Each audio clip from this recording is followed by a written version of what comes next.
Hi friends, আমি Sayanti. The kitchen ওয়ার্ল্ডে সকলকে স্বাগত জানাই। ঘরে থাকা ছোলার ডাল এবং মটর ডালের সাহায্যে কী করে ধোকার ডালনা বানানো যায়, আজকে আমি তারই পদ্ধতি শেয়ার করলাম। চলুন তবে দেখি কী করে বানাচ্ছি।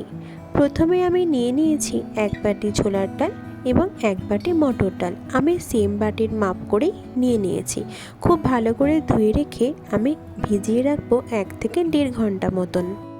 ধোকার ডালনা খেতে ভালোবাসে না এরকম মানুষ খুব কমই আছে। আমার তো ভীষণ প্রিয়। আপনাদের কেমন লাগে অবশ্যই কিন্তু কমেন্ট বক্সে জানাবেন। তারপরে আমি আলুগুলো ডুমো ডুমো করে কেটে নিয়েছি এবং মশলাতে ইউজ করব টমেটো, কাঁচা লঙ্কা এবং আদা। তারপর ভাজা মশলার জন্য আমি কড়াইটা প্রথমে ভালো করে গরম করে নিয়ে দিয়ে দিয়েছিলাম গোটা জিরে, মৌরি, গোটা ধনে, দারচিনি এবং 2টো শুকনো লঙ্কা। ভালো করে ভেজে নিয়ে গুঁড়ো করে রেখে দিতে হবে। ভিজিয়ে রাখা ডালটা জল থেকে তুলে নিয়ে আমি আবারও ভালো করে ধুয়ে নিয়ে জল জড়িয়ে রেখে দিয়েছি। আমি এই ডালটা মিক্সি বাটিতে এবার নিয়ে নেব এবং দুবারে পেস্ট করে নেব। ডালটা বেশি জল দিয়ে বাটার প্রয়োজন নেই, তাহলে অনেক বেশি পাতলা হয়ে যাওয়ার সম্ভাবনা থাকে। অল্প একটু জল দিয়ে খুব ভালো করে পেস্ট করে নেব।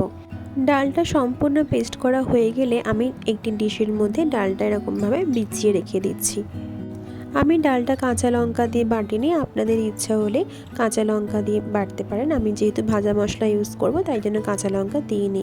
তারপর কড়াইয়ে সাদা তেল দিয়ে তেলটা গরম হয়ে গেলে বেশ ভালো মতনই একটু হিং ফোড়ন দিতে হবে, যেহেতু ঢোকার ডালা একটু হিঙের স্মেলটা খুব ভালো লাগে। হিং ফোড়ন দিয়ে দিয়েছি। খুব ভালো করে হিঙের গন্ধটা ছাড়ার পরে আমি পেস্ট করে রাখা ডালটা এর মধ্যে দিয়ে দিলাম। খুব ভালো করে ভাজা ভাজা করে নিতে হবে। যতক্ষণ না পর্যন্ত একটি মন্ডের আকার আসে ততক্ষণ পর্যন্ত আমি এটা নাড়িয়ে যাব। পরিমাণ মতন এখানে নুন অ্যাড করলাম। আমি এখানে 2 টেবিল স্পুন নুন অ্যাড করেছি। তারপর আমি আবারও ভালো করে নুনটা দিয়ে মিশিয়ে নিচ্ছি। অনেকটা সময় নিয়ে ঠিক এইভাবে করেই ডালটাকে নাড়িয়ে যেতে হবে যতক্ষণ না পর্যন্ত একটি মন্ডের আকার ধারণ করে। আমি প্রথমেই বলেছিলাম এটা যথেষ্ট সময় সাপেক্ষ রান্না।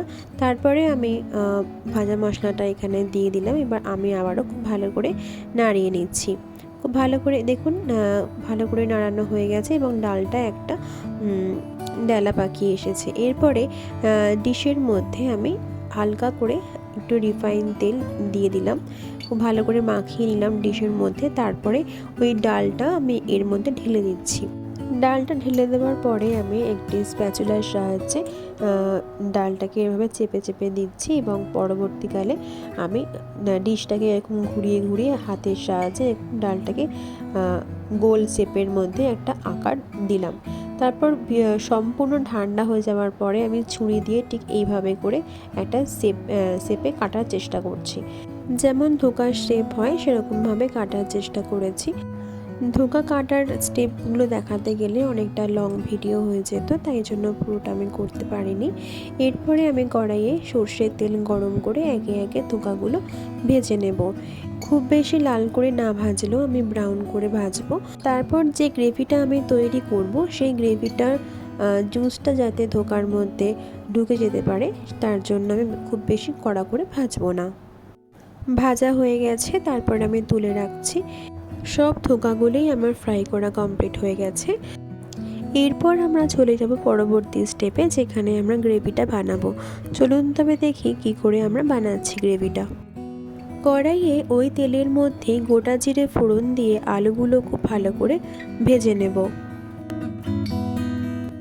আলুগুলো লাল করে ভাজা হয়ে যাবার পরে আমি যে পেস্টটা বানিয়ে রেখেছিলাম টমেটো, আদা, কাঁচা লঙ্কার, সেই পেস্টটা আমি এর মধ্যে দিয়ে দেব এবং খুব ভালো করে মিশিয়ে নেব যাতে কাঁচা মশলার গন্ধটা না থাকে।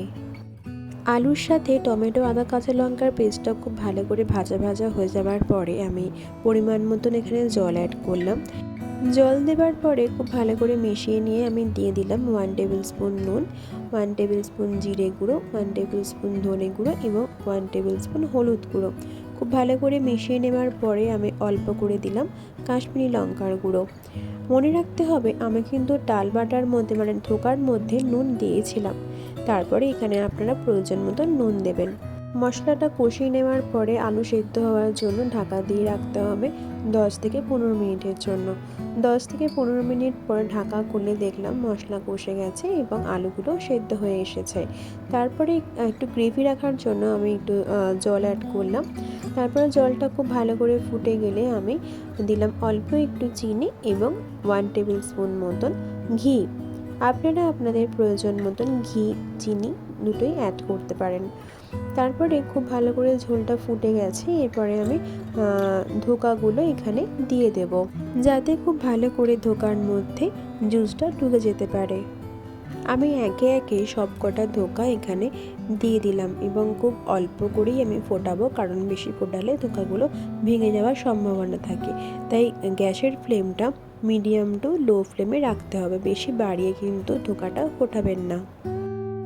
সব কটা ধোকা ঝোলের মধ্যে একে একে দিয়ে দেওয়ার পরে আমি খুন্তি দিয়ে খুব ভালো করে মিশিয়ে নিচ্ছি। খুব হালকা হাতে মিশিয়ে নিতে হবে এবং 5 থেকে 7 মিনিট একদম লো ফ্লেমে ঢাকা দিয়ে রেখে দিতে হবে স্ট্যান্ডিং পয়েন্টে।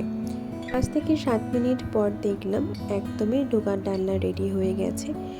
গরম ভাত বা রুটির সাথে এই ধোকার ডালনা খুব ভালো লাগবে খেতে। পারলে একবার ট্রাই করে দেখুন।